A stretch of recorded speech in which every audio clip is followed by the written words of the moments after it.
So we heard of this term recently from Akichino Weber and John Peacock, who are two Buddhist scholars from Europe. And the term is ethical imagination. And I think I could speak as we. I love this term, but I think I can say we love this term. You can, and you did. Yes, we do. And we've been really loving a lot of the work that they've been doing in many of the courses, and so we are adapting some of it. We're using some of it outright, the term ethical imagination, and then we're adapting some of it to our approach and our style and our understanding of the Dharma.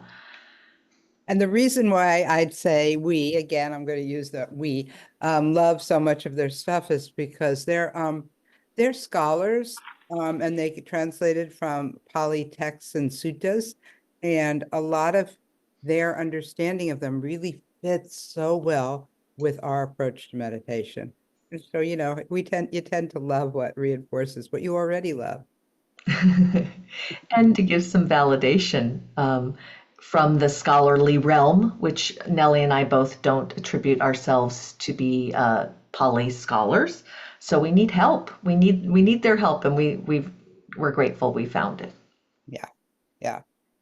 So we're going to start with a paragraph from a recent course they gave, but we adapted it somewhat. We took the liberty to adapt it. So shall I continue? Oh yeah, you go ahead.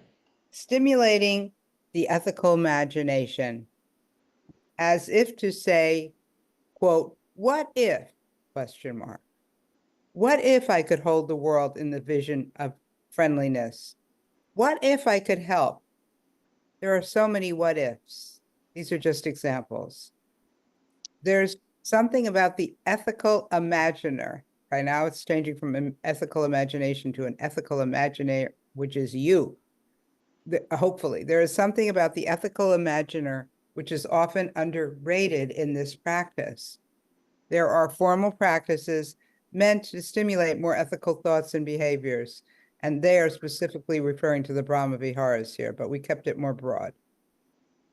They work for some.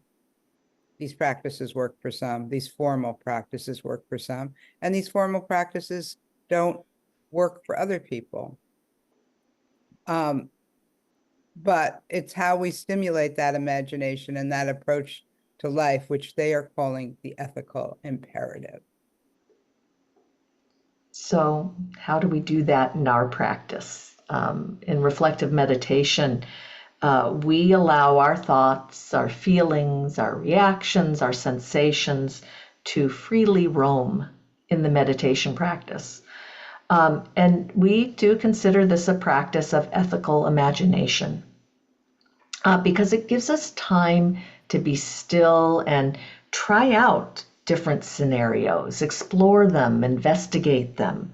And with Buddhism being really inherently an ethical approach to meditation, they really need to be our scenarios, our life scenarios need to go through this filter of ethics.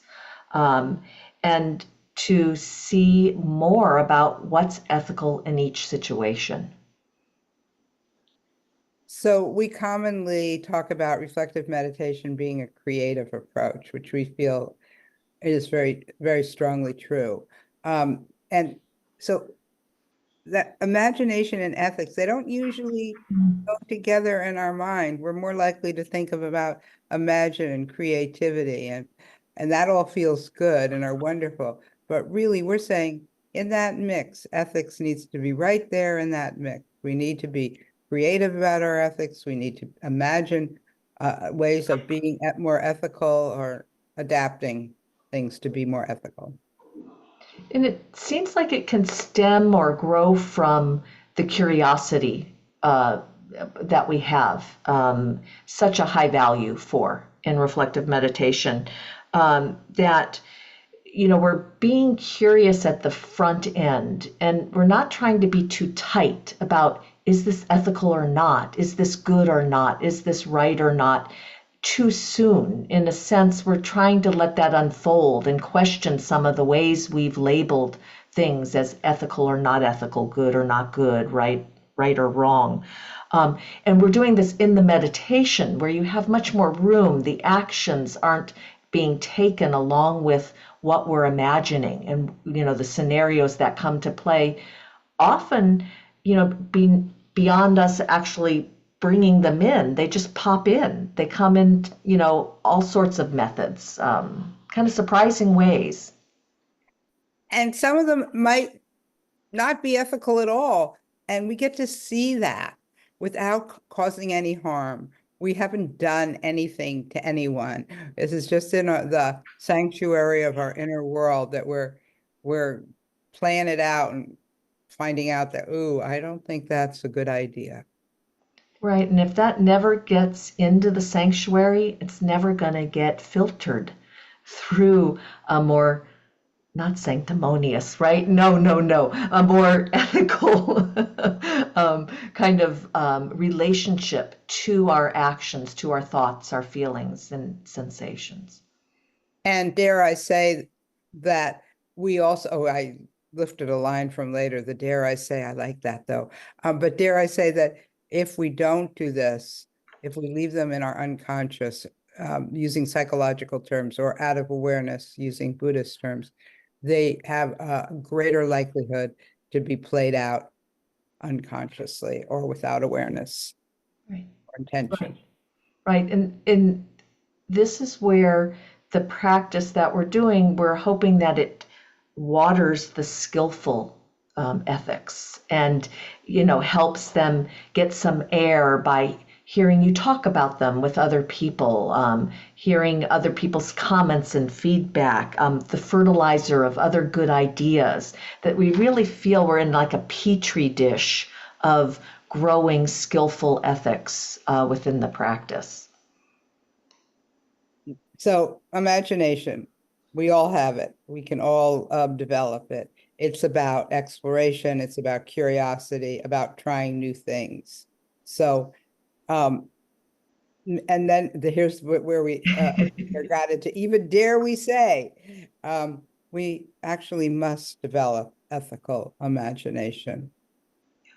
Yeah, we're going so far to daring everyone to be ethical within their imagination, and that leaning in that direction. It in some ways it takes us away from like a rule and regulation based ethical practice. And that again, we're back at seeing ethics as conditioned and conditioned within different causes, and that we're going to have to make ethical choices regularly. We can't just, scroll back to page 7 and see, did we do it right or not? It may be helpful at times to have some more guidelines, but that we're really creating our own database, our own encyclopedia of ethical actions and intentions. The term we like for that is situational ethics. And, that ability to, or that practice, I should say, of stimulating our imagination to discover what's best, what's most skillful, what's most appropriate under the current conditions. That's really our understanding of being in the present moment.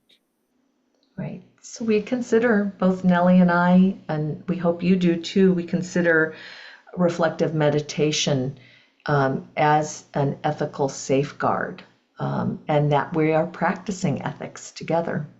And imaginatively doing it. I think it's my turn to ring the bell today. I'm pretty certain.